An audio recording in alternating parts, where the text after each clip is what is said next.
You're listening to a Frequency Podcast Network production.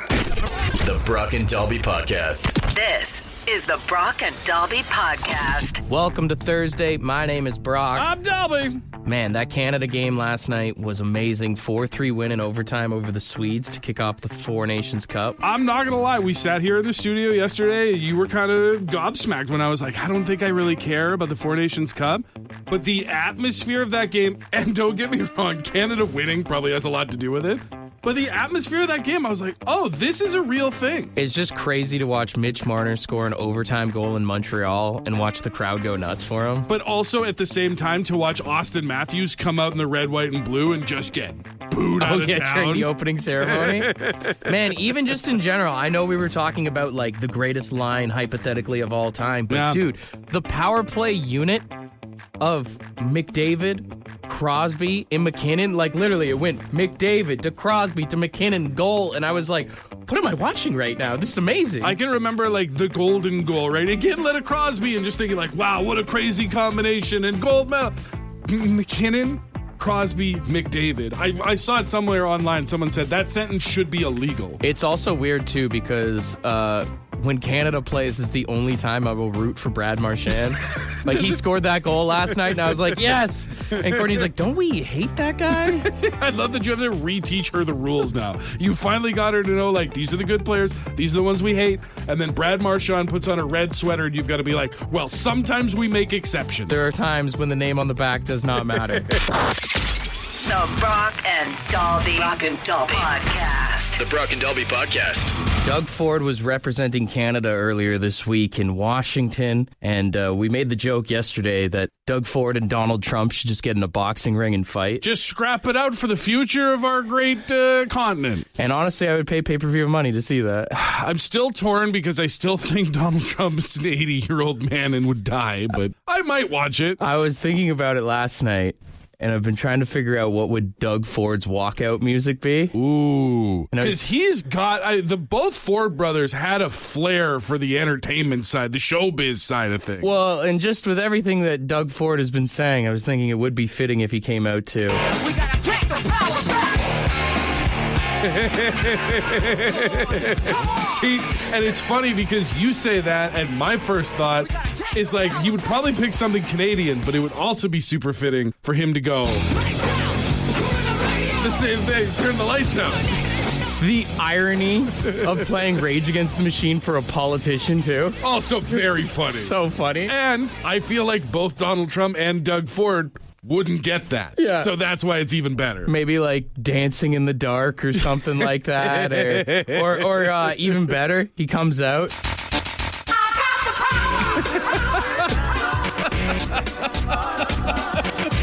See, but I also feel like with Doug Ford, like he carries himself with so much confidence. Like he carries himself like a man who has nothing but the utmost of faith in him. I could totally see him walking out, a little BTO. Taking care of business. 100%. Clapping his hands. Come on, everybody, let's get into this. Yeah. With his stupid hat on. Or, I mean, if he just wants to represent our country, he can play that weird song that played at every elementary school.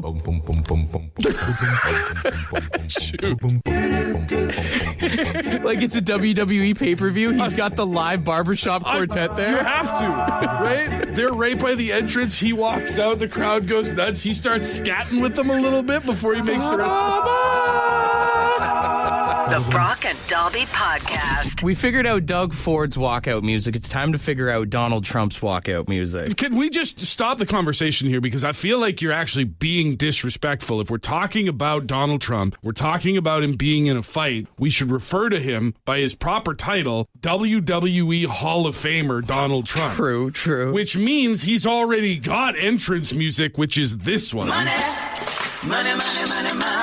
Is that his walkout music in the WWE? Yeah, I'm pretty sure it was what they used on The Apprentice, and then the WWE's music guy kind of tweaked it a little bit to make it his entrance music for wrestling. Yeah, very fitting with the tariff talk. Yeah. I was also just thinking,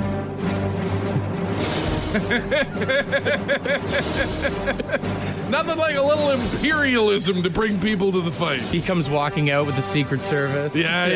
Everybody's in lockstep. Yeah. I was even kind of thinking it was like the most American, like, wartime song that I can think of. Little CCR. He comes in a helicopter. I was going to say, you do it in an open-air stadium with the helicopter flyover as he's walking down. He rappels down into the ring. Some good suggestions on the text line. Someone said Frank Sinatra's My Way would be very fitting as well. That would make a lot of sense. Eminem has a song called I Just Don't Give a... Yeah? That's very Trump-esque. That works as well. Or, I mean, he came walking out to it at the one UFC event after he got shot in the ear. Many men Yes. wish death upon me.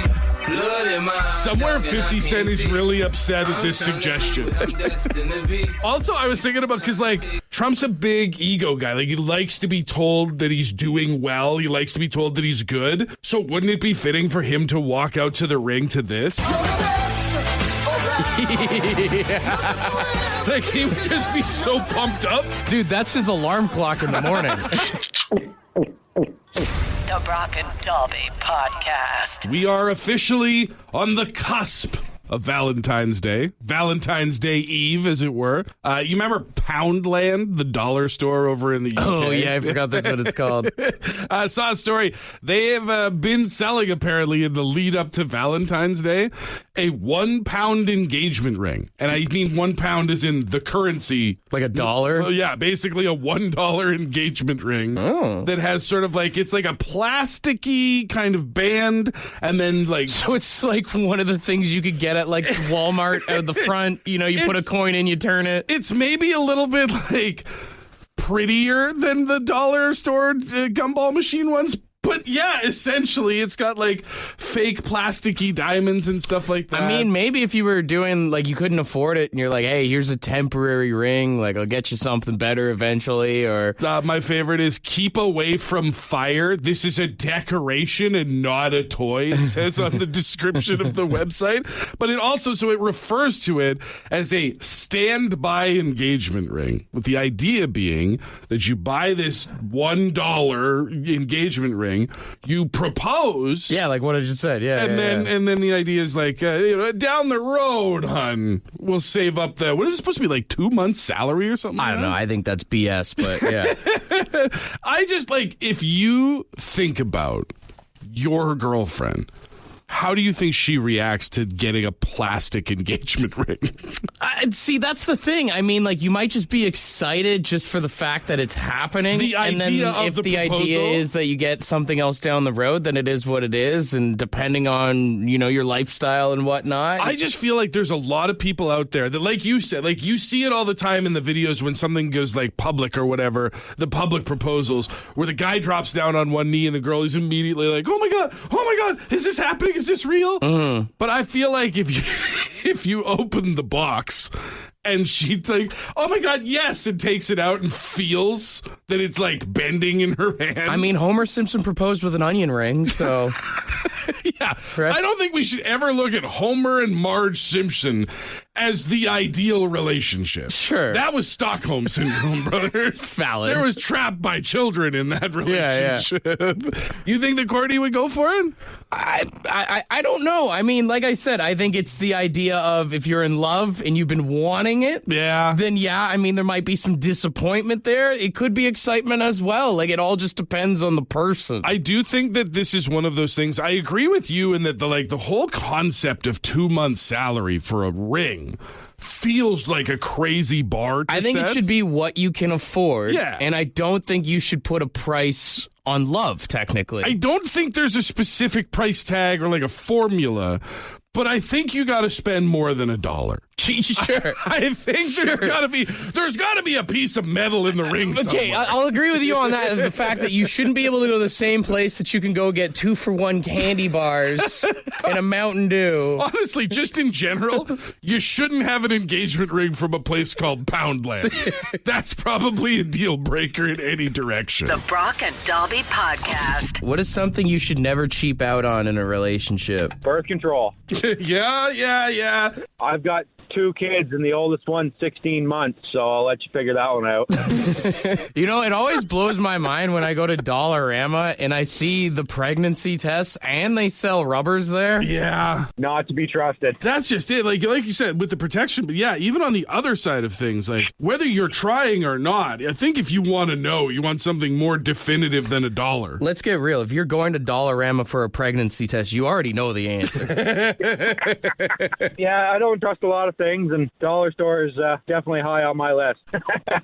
Yeah, you shouldn't be able to go get a 2-for-1 Island and Titan bar and get your pregnancy test, you know? I mean, honestly, the chocolate, the confection aisle at the dollar store, I'm in. I live there. Everything's nice and cheap, right where it should be. You can almost buy everything you need in life from the dollar store. Except pregnancy tests. You shouldn't be able to buy that there. Well, that's just it. You can buy everything you need in life at the dollar store. It's a should situation at that point. Like, there are definitely... The dollar store shouldn't have a health aisle. That's basically, I think, what it comes down to. Don't buy condoms there. Don't buy your pregnancy test there. Any kind of medication. Listen, medicine's expensive. I still don't think you should get it from the dollar store. It's like buying those gas station, like, wee-wee pills. Oh, the rhino pills? Yeah.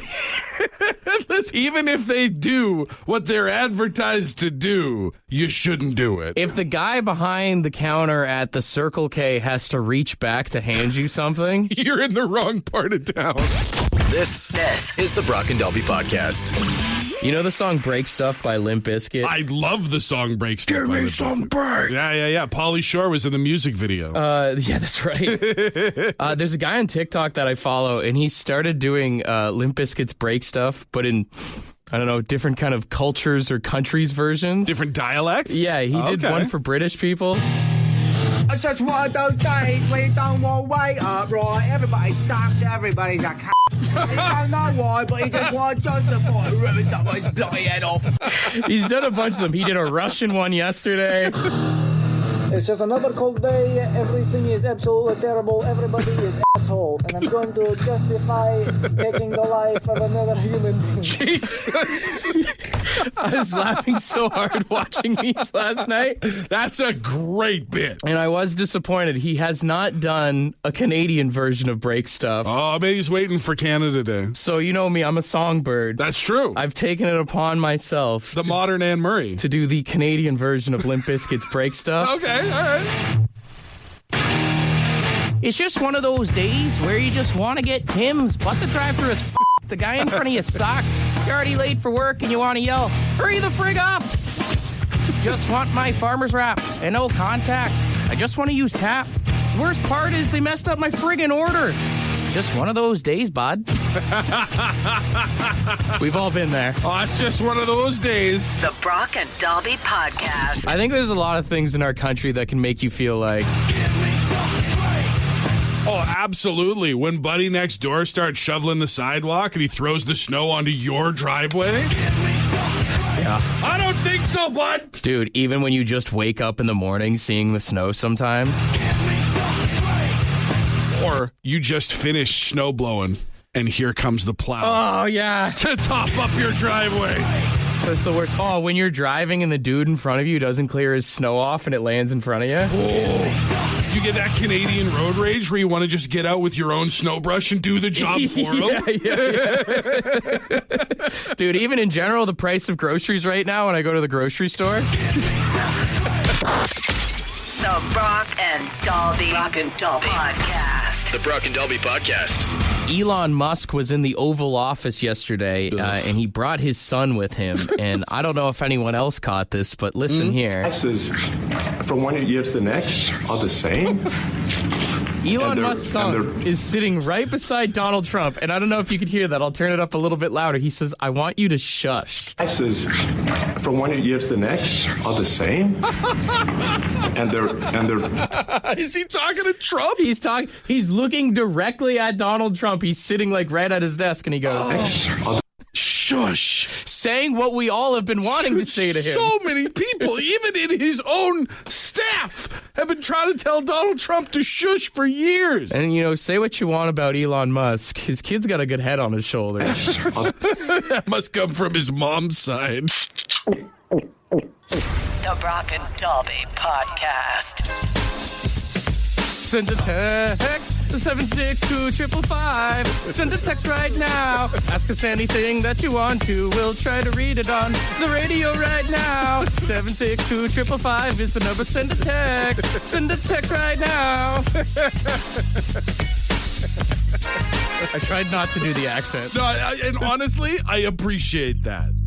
I thought it would be fitting with the weather that, do a little snow for you here this morning. Absolutely. And who are we if not the informers sending out the information? First one in here says, how did Ed become the word of the day guy? I just started calling in. I mean, Ed's been a long-time caller on the show. He's always called wherever we've worked.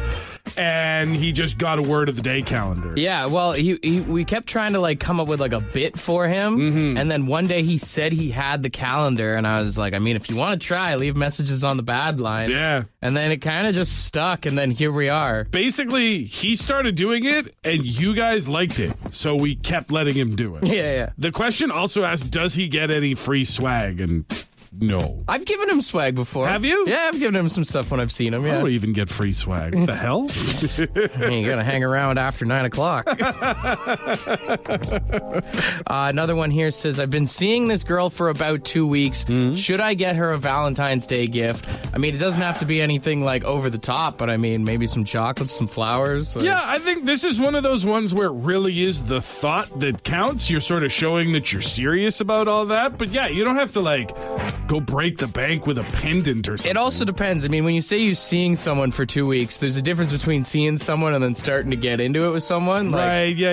Yeah, what's the level of commitment? Are you just friends? Are you just hanging out? Is it super casual? Yeah, when you guys are done, do they just go home? Right. Do they respond right away to your text? You know what? Listen, just go buy a heart-shaped box of chocolates and split it with them. Yeah. Worst case scenario, you get chocolate. You better check if they have Valentine's Day plans. The way some people work, they've got...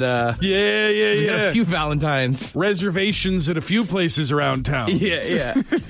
Someone said, could you give another message to these stupid people out there to get winter tires? Everyone's an adult on the road. Yeah. You should know. And listen, I'll say this. I didn't get winter tires for my car until I was older than I probably should have been, because I just didn't have money for 2 sets of tires. I like to think that some people need a little more thrill in their life. That's true. Want to spice up your boring commute to work? Treat every corner like the Fast and the Furious. If your life isn't exciting, then keep the summer tires on, Someone said, what did you used to enjoy when you were younger, but once stopped once you got older? Oh, interesting question. Snow, no. Used to love it when it snowed when I was a kid. Go outside and play. Now I'm like, crap. No, I grew up in the Northwest Territories. I hated snow from day one. There was no part of it that I was like, yay, this is magic and fun. Crowded locations. I used to be stoked going somewhere and being like, there's so many people. Now I go in somewhere, I'm like, oh my God, there's so many people. I feel like for me, it's the movie theater. I used to love going to the movie theater. If my parents took me to the movie theater, that was the coolest day I was going to have for a long time. And now my kids will tell me they want to go to the movie theater, and I'm like, we don't have to. We don't have that money. We don't have to spend $100 to go see Dogman. Someone just texted and said, when your favorite band puts out new music, honestly, the older you get, the worse the new music gets from your favorite band. Just listen. Sometimes it's okay to just give me the hits. Just play the hits, baby. Someone said, who is the most dangerous person on Earth right now? Oh, it's Elon Musk for sure. I don't know any toddler, actually. Explain. Show your work. They're so dangerous, man. You give a toddler running around with a fork or something. Toddlers are dangerous to themselves. The question, I feel like, is more global, more worldly than a toddler who might accidentally stab itself. I guess we have different ideas of dangerous, then. Toddler's dangerous to your bank account. Whether you're blowing up the Earth... Finish the sentence. Or blowing up a socket. Still pretty dangerous, right? This is the Brock and Dalby Podcast. I am a bit of a wrestling fan. Just a tad. I had a pretty cool opportunity yesterday. I got to talk to WWE Superstar, U.S. Women's Champion Chelsea Green, who is Canadian. Okay. They're doing that Elimination Chamber pay-per-view in Toronto on March 1st, so she's doing some promotion for that. And Chelsea joins me now on the program. Chelsea, how are you today? I'm living the dream. I'm building a house. I've got a million animals. We've got a zoo over here. My husband is busy. I'm busy. Life is good. I saw your husband post a clip of the house construction project, specifically where his toy room is going to be. Was there any argument over the square footage of that part of the house? Oh boy, was there ever. Let me tell you something. You think you're getting a big house until you need a toy room that takes up the whole second floor. And then, you're just left with a very normal house that you already lived in. We're battling. Well, good luck. I hope that you come out with a little bit more space on your side of things, but very exciting. The Elimination Chamber, WWE Elimination Chamber, coming to Toronto March 1st. Tickets are still available, and you have a chance to be in the main event. How are you feeling about that? Well, I'm very excited to be back in Canada. I cannot wait. We've got SmackDown on the 28th, Elimination Chamber on the 1st. I just have to focus on this week getting through Naomi in Washington, D.C. so that I can, in fact, qualify for Elimination Chamber. So that's my number one goal. And then, of course, I'm going to come to Elimination Chamber. I'm going to show off my championship. And when I win that's going to be the beginning of the road to WrestleMania where I become a double champion. So I'm excited. I can't wait. For the people who listen to the show who are not cultured enough to be wrestling fans and may not know, the Elimination Chamber, it's this massive steel structure, like a cage match on steroids. What is your strategy for winning something like that? And is there any part of you that is like, maybe my life is better if I'm not in this match? Oh, absolutely. But the problem is I have too much pride for that. Right. So I will be in the match, but I will be hiding in the pods. So for anyone who doesn't know, this match consists of a wrestling ring with 4 pods on each corner. We have 2 women start in the middle, and then we have a woman each pod. We have a steel cage all around that, and basically you fight until there's 1 woman standing, and that woman will be going to WrestleMania. So that woman will be me, but I'm going to hide in the pod until the bitter end. You mentioned that, pride is something that pushes you when you're in the ring to try and excel, to strive for the best. How much more pride would you feel knowing that you're in front of a Canadian crowd for a match like that? Well, that gives me all the adrenaline, all the energy, all the pride in the world. We saw that during Money in the Bank, I was willing to risk it all at Money in the Bank in Toronto for Canada, for that briefcase. So I'm gonna do it again at Elimination Chamber. I know you've seen it on TV, well, specifically on Netflix, but we know you're a proud United States Women's Champion. But have you had any thoughts along the way of pulling a Lance Storm and renaming it the Canadian Championship? Oh, of course I have. I have designs for that Canadian belt in my head. I've got gear in my head. I've got song choices. I've got it all, but it's all about the timing. So I've got to figure out when I want to implement that. I've got to make sure I've got everyone on my side here. All of North America's got to be on my side before I make a decision like that. Do you take advantage of these Canadian tour dates to stock up on the Canadian essentials that you cannot get down in the States? Oh, I absolutely do. I'm getting Lay's chips. I am getting all dress. I'm getting Hawkins cheesies. You can't go wrong with the Canadian snacks. What's been the most important thing that you've been able to introduce to your husband, Matt Cardona, in terms of Canadian snacks and foods? Definitely the poutine. I mean, everywhere I go when I take him to Canada, we have to try a new poutine. He's not necessarily a big poutine guy, but I don't care. I will continue forcing him. You're just doing the Lord's work there. Exactly. How can you not like a poutine? And now you've got Piper Niven with you, your chief of staff, who is Scottish. Is there anywhere or anything you plan to introduce her to while you're back in Canada and home soil for this next tour? Maybe I might force a poutine down her throat, too. See, it sounds so aggressive when you say you're going to force it. Yeah, that didn't come out the way I really intended it to. I do think she'll enjoy the poutine, but, maybe we'll rewind that back. I'm going to politely feed her a spoonful of poutine. Offer her the opportunity to experience a proper Canadian poutine. Exactly. Well, Chelsea, good luck in the match this Friday against Naomi on Valentine's Day SmackDown on Netflix here in Canada, and hopefully we'll be seeing you in the Chamber match March 1st in Toronto also on Netflix. Thank you so much. And if you haven't got your tickets, make sure to get them at Ticketmaster.ca. This is the first time back at Rogers Center since WrestleMania 18, so it's going to be amazing. The Brock and Dalby Podcast. Imagine if Hulk Hogan had been Canadian. How different it would have been. Would have been out there talking about, what you gonna do, bud, when these 61-centimeter pythons get their hands on you? I would have liked the Canadian version of Degeneration X, and they're like, I got one word for you. Sorry. It's just like the crotch chop is just like really, like, I don't want to. It's not even a crotch chop. It's just when you put your hands up and you're like, my bad. Yes. My bad. Yeah. Macho Man Randy Savage instead of the oh yes. Oh, for sure, bud. You know, Stone Cold Steve Austin used to do the like, what? Yeah. Pardon? Yeah. Or even Austin 316 says, sorry, I whooped your ass. Yeah. Was it The Rock that was like, know your role and shut your mouth? Yeah. Know your role and clear the snow off of your car. Yeah. God, can we get him on a commercial on this station telling the people outside? If he lived in BC, he's like, can you smell what The Rock is blazing? What were the guys that were like, get the tables? Oh, the Dudley Boys. Get the shovels. Get the shovels.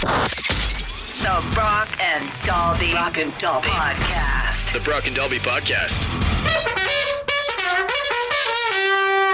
Ed's word of the day. Let's see what he's got. Good morning. Today's word. Woe be gone. Yep, woe be gone.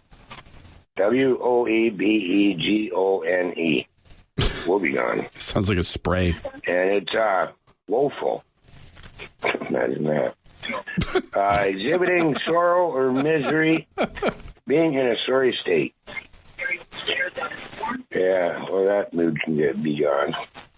Anyways, that's about it. Have a great one. Cheers are up. Woe be gone. Is it just me or does Ed sound a little woe be gone? Sounds a little woe be gone, yeah. Looking it up here, it says sad or miserable in appearance. So I think it's specific to like the way that you're dressed, the way that you look. How I look after the Leafs lose. Very woe be gone. Very woe be gone. Generally very woe be gone right around the beginning of the playoffs. I'm going to start referring to my buddies if they're looking sad as woe be gone Kenobi. That's such a specifically niche, nerdy reference. It lands perfectly on me. Woe be gone, woe be gone, woe be gone. Use it wherever you can, and hopefully you're not woe be gone today. For more Brock and Dalby, tune in weekday mornings 5:30 to 9. The Brock and Dalby Podcast is brought to you by BadShop.ca, the Brock and Dalby merch store, with all proceeds going to the Canadian Cancer Society.